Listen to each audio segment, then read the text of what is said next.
അപ്പോൾ എല്ലാവർക്കും ആഗ്രഹമുള്ള ഒരു കാര്യമായിരിക്കും നോർമൽ ഡെലിവറി ആവുക എന്നുള്ളത്. ഒരുപാട് പേർക്ക് സംഭവിക്കാറുണ്ട്. നോർമൽ ഡെലിവറി പ്രതീക്ഷിച്ചിരിക്കുന്ന ടൈമിൽ ലാസ്റ്റ് വെച്ച് സിസേറിയൻ വേണമെന്ന് ഡോക്ടർ പറയുന്ന ഒരവസ്ഥ. അതിന് ഒരുപാട് റീസൺസ് ഉണ്ട്. ഇപ്പോൾ കുഞ്ഞ് മഷി ഇളക്കുക, വയറ്റിൻ്റെ ഉള്ളിൽ വെച്ചിട്ട് തന്നെ കുഞ്ഞ് മഷി ഇളക്കുക ലാസ്റ്റ് ടൈമിൽ. അതല്ലാന്നുണ്ടെങ്കിൽ കുഞ്ഞിന് പെട്ടെന്ന് പൊസിഷൻ മാറിയിട്ട് ഹെഡ് ഡൗൺ ആവാണ്ടിരിക്കുക, ഹെഡ് ഡൗൺ ആയ ഒരു പൊസിഷനിൽ നിന്ന് പെട്ടെന്ന് ചേഞ്ച് ആവുക, അതല്ലെങ്കിൽ അമ്മയുടെ BP വേരിയേഷൻ പെട്ടെന്ന് ഉണ്ടാവുക. അങ്ങനെ ഒരുപാട് റീസൺ കൊണ്ട് തന്നെ പെട്ടെന്ന് ലാസ്റ്റ് വെച്ചിട്ട് നമ്മൾ നോർമൽ ഡെലിവറി ആണെന്ന് പ്രതീക്ഷിച്ചിരിക്കുന്ന ടൈമിൽ തന്നെ സിസേറിയൻ വേണമെന്ന് ഡോക്ടർ പറയാറുണ്ട്. ഇതുപോലെ ഏറ്റവും ഇമ്പോർട്ടൻ്റ് ആയിട്ടുള്ള ഒരു കാര്യം തന്നെയാണ് സെർവിക്സ് ഓപ്പൺ ആവുക എന്നുള്ളത്. ഒരുപാട് പേർക്ക് സംഭവിക്കാറുണ്ട് ലാസ്റ്റ് മൊമെൻറ്റ് വെച്ച് സെർവിക്സ് ഓപ്പൺ ആവാണ്ടിരിക്കുക, അല്ലെങ്കിൽ സെർവിക്സ് ഡയലേഷൻ സംഭവിക്കാണ്ടിരിക്കുന്നത്. അപ്പോൾ ഇങ്ങനെ വരുന്ന ഒരു കേസിൽ പെട്ടെന്ന് സിസേറിയൻ വേണ്ടി വരുന്ന ഒരു അവസ്ഥയാണ് ഉണ്ടാവുക. അതുപോലെ ലാസ്റ്റ് മൊമെൻറ്റ് വരെ നമ്മൾ സെർവിക്സ് ഡയലേറ്റ് ആവും എന്ന് വിചാരിച്ചിരിക്കുകയാണ്.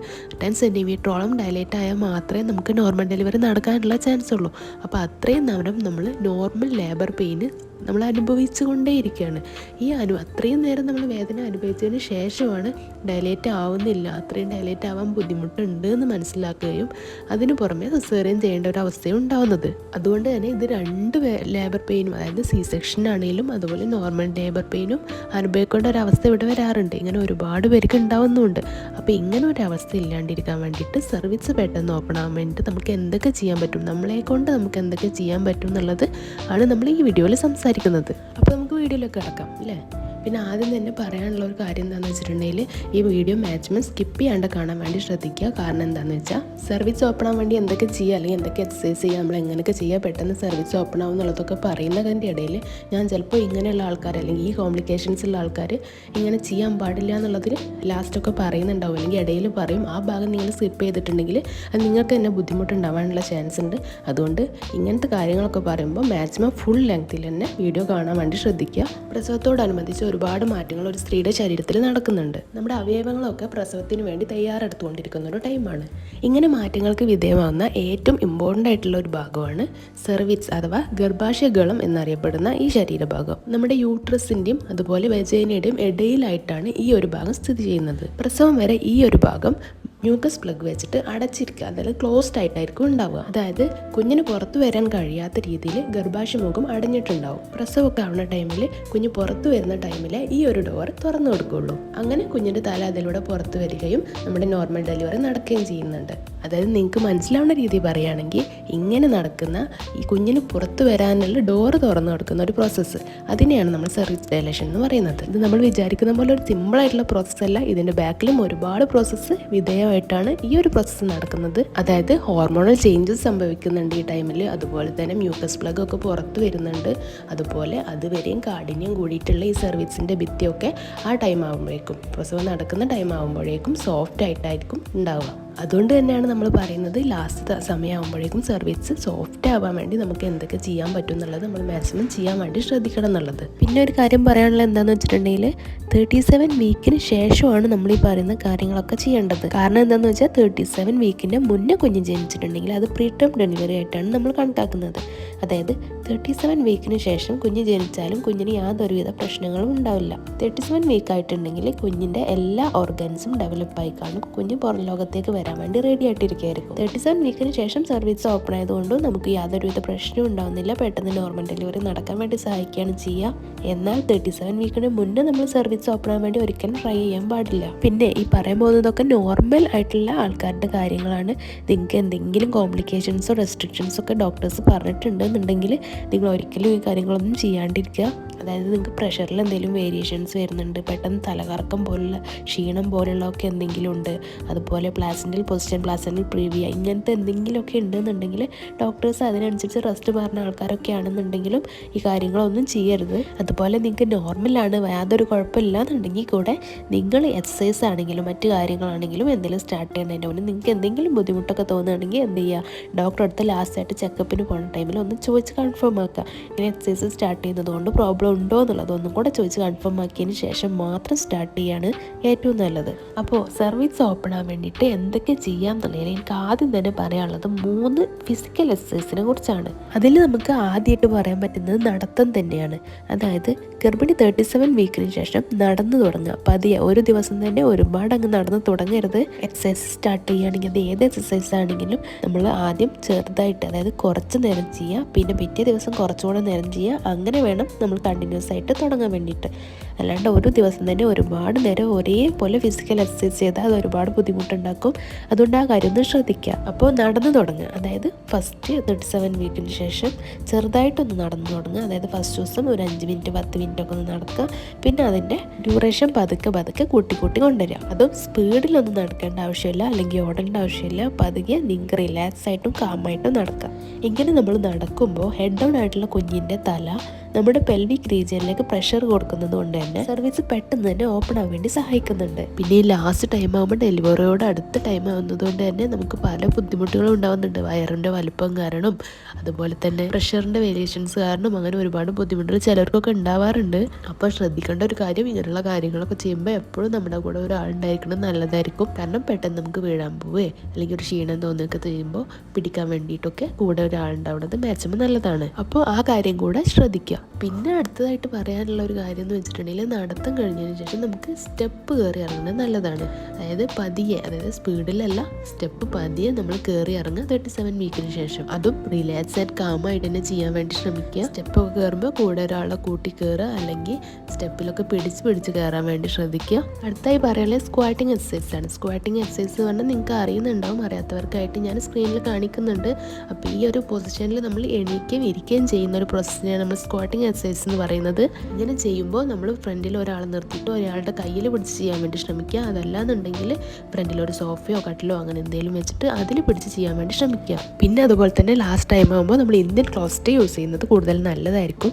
ഇങ്ങനെയൊക്കെ ചെയ്യുന്നതിലൂടെ പെൽവിക് മസിൽസിന് കൂടുതൽ പ്രഷർ അനുഭവപ്പെടുകയും അതുപോലെ തന്നെ സർവീസ് പെട്ടെന്ന് തന്നെ ഡയലേറ്റ് ആവാനും സഹായിക്കുന്നുണ്ട്. ഈ 3 എക്സസൈസാണ് ഞാൻ കൺഫേം ആയിട്ട് നിങ്ങളോട് സജസ്റ്റ് ചെയ്യുന്നുള്ളൂ. വേറെയും കുറേ എക്സസൈസ് ഉണ്ട്, ബട്ടർഫ്ലൈ എക്സസൈസ് പോലെ ഒരുപാട് എക്സസൈസ് ഉണ്ട്.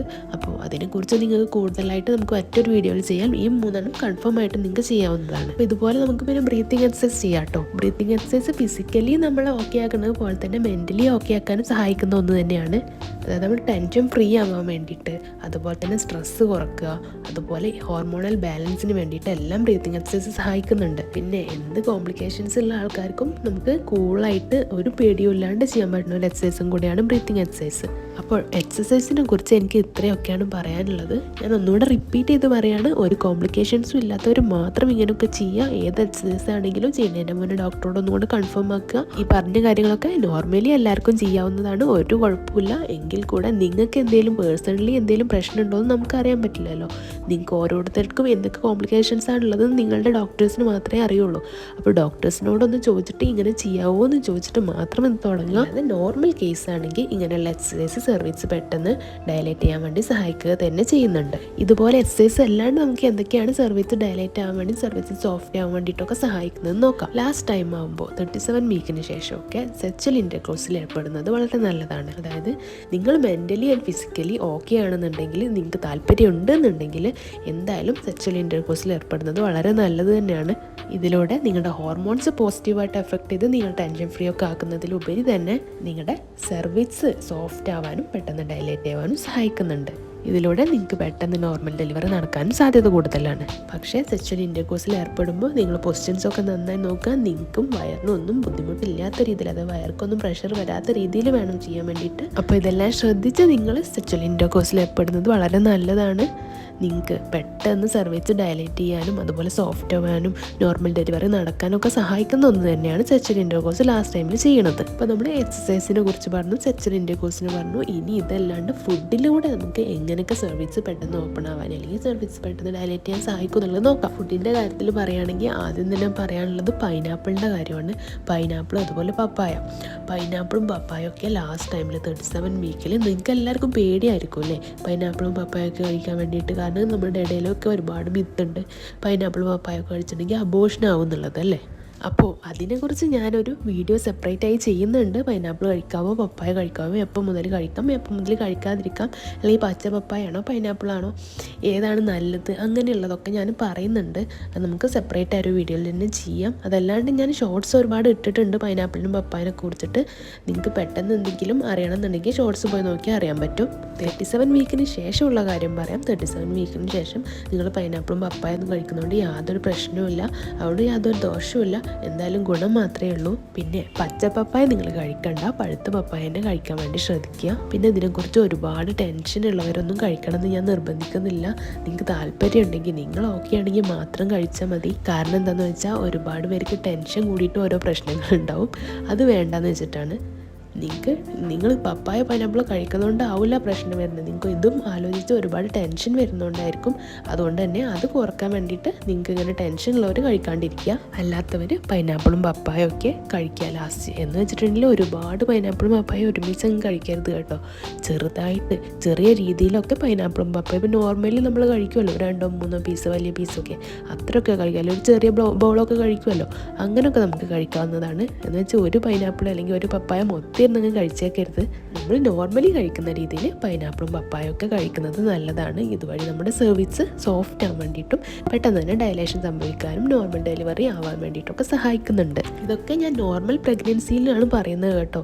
ഞാൻ വീണ്ടും റിപ്പീറ്റ് ചെയ്ത് പറയുന്നത് എന്തുകൊണ്ടെന്ന് വെച്ചാൽ ഇപ്പോൾ പ്ലാസ്റ്റിക് പ്രീവ്യൂ ഒക്കെ ഉള്ളവരൊക്കെ ആണെങ്കിൽ ഡോക്ടേഴ്സ് ആദ്യം റെസ്റ്റ് വേണം, എല്ലാത്തിനും ഒരു കൺട്രോളൊക്കെ വേണമെന്ന് പറഞ്ഞവരാണെങ്കിൽ, അതുപോലെ ഡയബറ്റീസ് ഉള്ളവർ, പ്രഷർ കൂടുതലുള്ളവർ, അങ്ങനെയൊക്കെ ഉള്ളവരാണെങ്കിൽ ഇതൊക്കെ ശ്രദ്ധിക്കേണ്ടത് തന്നെയാണ്. ഫുഡിങ്ങിൻ്റെ കാര്യമാണെങ്കിലും എക്സസൈസിൻ്റെ കാര്യമാണെങ്കിലും എല്ലാം ശ്രദ്ധിക്കേണ്ടതാണ്. അപ്പോൾ ഇങ്ങനെയുള്ളവർ ഇതൊന്നും ചെയ്തിട്ട് പെട്ടെന്ന് തന്നെ ഡെലിവറി നടക്കാൻ വേണ്ടി ശ്രമിക്കരുത്. അതല്ലാത്ത നോർമൽ കേസിലുള്ള നോർമൽ പ്രഗ്നൻസിയാണ്, വേറെ ഒരു കുഴപ്പമില്ല എന്നുണ്ടെങ്കിൽ നിങ്ങൾക്ക് ധൈര്യമായിട്ട് ഇതൊക്കെ ചെയ്യാവുന്നതാണ്. ഇതുകൊണ്ട് ഒരുപാട് ഗുണങ്ങൾ ഉണ്ടാവുന്നതുമാണ്. പിന്നെ പറയാനുള്ളത് ഡേറ്റ്സ് കഴിക്കുന്നതിനെ കുറിച്ചാണ്. ഡേറ്റ്സ് ആണെങ്കിലും ലാസ്റ്റ് ടൈമിൽ നമ്മൾ കഴിക്കുമ്പോൾ നമ്മുടെ സെർവിക്സൊക്കെ നന്നായിട്ട് സോഫ്റ്റ് ആക്കുന്ന ഒന്നാണ്. ഡേറ്റ്സ് ധൈര്യമായിട്ട് നിങ്ങൾക്ക് കഴിക്കാം. പിന്നെ കാസ്റ്റർ ഓയിൽ, സ്പൈസി ഫുഡ് ഇതൊക്കെ കഴിച്ചിട്ടുണ്ടെങ്കിൽ പെട്ടെന്ന് തന്നെ നോർമൽ ഡെലിവറിക്കുള്ള ചാൻസ് ഉണ്ടെന്ന് പറയാറുണ്ട്. ഇതിൽ എത്രത്തോളം വാസ്തവമുണ്ടെന്ന് എനിക്ക് കൺഫേം ആയിട്ടറിയില്ല. അതുകൊണ്ട് തന്നെ ഞാനിതിവിടെ സജസ്റ്റ് ചെയ്യണില്ല, നിങ്ങൾക്കൊന്നും കൂടെ സ്റ്റഡി ചെയ്തിട്ട് ചെയ്യാവുന്നതാണ്. പിന്നെ പൈനാപ്പിളും പപ്പായും ഡേറ്റ്സ് എല്ലാം ഞാൻ കൺഫേം ആയിട്ട് തന്നെ നിങ്ങളോട് യൂസ് ചെയ്യാമെന്ന് പറയാനുള്ള കാരണം, അത് മിതമായ അളവിൽ യൂസ് ചെയ്യാമെന്ന് പറയാനുള്ള കാരണം എൻ്റെ പേഴ്സണൽ എക്സ്പീരിയൻസിനും കൂടിയാണ്. അതായത് ഞാൻ 37 വീക്കിന് ശേഷം എൻ്റെ പ്രഗ്നൻസി ടൈമിൽ ഞാൻ കഴിച്ചിട്ടുണ്ടായിരുന്നു പൈനാപ്പിളും പപ്പായും ഡേറ്റ്സ് എല്ലാം ഞാൻ കഴിച്ചിട്ടുണ്ടായിരുന്നു. ഈ ഒരു റീസൺ കൊണ്ട് തന്നെ ദൈവം അനുഗ്രഹിച്ച് എനിക്ക് നോർമൽ ഡെലിവറി തന്നെയായിരുന്നു. ഞാൻ വിചാരിച്ച പോലെയൊക്കെ തന്നെ, അതായത് എനിക്ക് ഡേറ്റ് പറയുന്നതിൻ്റെ കുറച്ച് മുന്നേ തന്നെയായിരുന്നു ഡെലിവറിയൊക്കെ നടന്നിട്ടുണ്ടായിരുന്നത്. അപ്പോൾ ഇതുകൊണ്ടൊക്കെയാണെന്നാണ് എൻ്റെ വിശ്വാസം. സർവീസ് എനിക്ക് പെട്ടെന്ന് തന്നെ ഡയലേറ്റ് ആയിട്ടുണ്ടായിരുന്നു, സോഫ്റ്റ് ആയിട്ടുണ്ടായിരുന്നു. ഞാൻ ഇതൊക്കെ ഈ ഒരു ഡേറ്റ്സ് ആണെങ്കിലും പപ്പായ ആയാലും പൈനാപ്പിൾ ആണെങ്കിലും ഞാൻ കഴിച്ചിട്ടുണ്ടായിരുന്നു ലാസ്റ്റ് ടൈമിലാവുമ്പോൾ. അതുകൊണ്ട് തന്നെ ഞാൻ വിചാരിച്ച പോലെയൊക്കെ തന്നെയാണ് നടന്നിട്ടുള്ളത്. നിങ്ങൾക്ക് ഇതുപോലെ വരും എന്നല്ല ഞാൻ പറഞ്ഞത്, ഇതെന്തായാലും ഇതുകൊണ്ട് നല്ലതാണെന്നാണ് പറഞ്ഞത്. ആർക്കും ടെൻഷനൊന്നും വേണ്ട, ഇതുകൊണ്ട് ബുദ്ധിമുട്ടുണ്ടാവും എന്നുള്ളത്. വേറെ കോംപ്ലിക്കേഷൻസ് ഒന്നും ഇല്ലാത്തവരാണെങ്കിൽ ധൈര്യമായിട്ട് കഴിക്കാവുന്നതാണ് കേട്ടോ. അപ്പോൾ ഇത്രയും കാര്യങ്ങളാണ് എനിക്ക് സെർവിക്സ് ഡയലേഷനെ കുറിച്ച് നിങ്ങളോട് പറയാനുള്ളത്. ലാസ്റ്റ് ടൈമിൽ അത്രയും നേരം നമ്മൾ നോർമൽ ഡെലിവറി പ്രതീക്ഷിച്ച് ലാസ്റ്റ് ടൈമിൽ സെർവിക്സ് ഓപ്പൺ ആയില്ല എന്ന് പറഞ്ഞിട്ട് സിസേറിയൻ ചെയ്യേണ്ടി വരുന്ന ഒരുപാട് ആൾക്കാർ ഞാൻ കണ്ടിട്ടുണ്ട്. അപ്പോൾ ഈ ഒരു കാരണം കൊണ്ട് നിങ്ങൾക്ക് സിസേറിയൻ ആവാതിരിക്കാൻ വേണ്ടി മാക്സിമം ശ്രമിക്കുക. നിങ്ങളെ കൊണ്ട് പറ്റുന്ന പോലെ നിങ്ങൾ ശ്രദ്ധിക്കുക. അത് ഫുഡിൻ്റെ കാര്യത്തിലാണെങ്കിലും വേറെ ഏതിൻ്റെ കാര്യത്തിലാണെങ്കിലും നിങ്ങൾക്ക് ചെയ്യാൻ പറ്റുന്നതൊക്കെ നിങ്ങൾ ചെയ്യുക. ഇനി പറയാനുള്ള ഒരു കാര്യം എന്താണെന്ന് വെച്ചിട്ടുണ്ടെങ്കിൽ, സെർവിക്സ് ഡയലേറ്റ് ആയോ എന്നുള്ളത് PV വഴിയാണ് ഡോക്ടേഴ്സ് ചെക്ക് ചെയ്യുന്നത്. എല്ലാവരും കേട്ടിട്ടുണ്ടാവും PV എന്നുള്ളത് അല്ലേ. അപ്പോൾ PV എന്ന് പറഞ്ഞാൽ എന്താണെന്നുള്ളതും അത് എങ്ങനെയാണ് ഡോക്ടേഴ്സ് ചെക്ക് ചെയ്യണം എന്നുള്ളതൊക്കെ എല്ലാവരും അറിഞ്ഞിരിക്കണം. പ്രഗ്നൻ്റ് ആയ എല്ലാവരും അറിഞ്ഞിരിക്കണം. കാരണം ഇതിന് വേണ്ടി റെഡി ആയിട്ട് ഇരിക്കേണ്ടവരാണ് നിങ്ങൾ. അപ്പോൾ അതിനെങ്ങനെയാണ് നമ്മൾ കിടക്കേണ്ടത്, എങ്ങനെ നമ്മുടെ മസിൽസൊക്കെ റിലാക്സ് ചെയ്ത് പിടിക്കണം എന്നുള്ളതിനെ കുറിച്ചൊക്കെ ഞാൻ വേറൊരു വീഡിയോ ചെയ്തിട്ടുണ്ട്. അപ്പോൾ ആ വീഡിയോ മുന്നേ ഇട്ടിട്ടുണ്ട്, നിങ്ങൾ കാണാത്തവരുണ്ടെങ്കിൽ പോയി കണ്ടു നോക്കാം. അപ്പോൾ PV വഴിയാണ് ഡോക്ടേഴ്സ് ഇത് സെർവിക്സ് ഡയലേറ്റ് ആയിട്ടുണ്ടോ എന്നുള്ളത് ചെക്ക് ചെയ്യുന്നത്.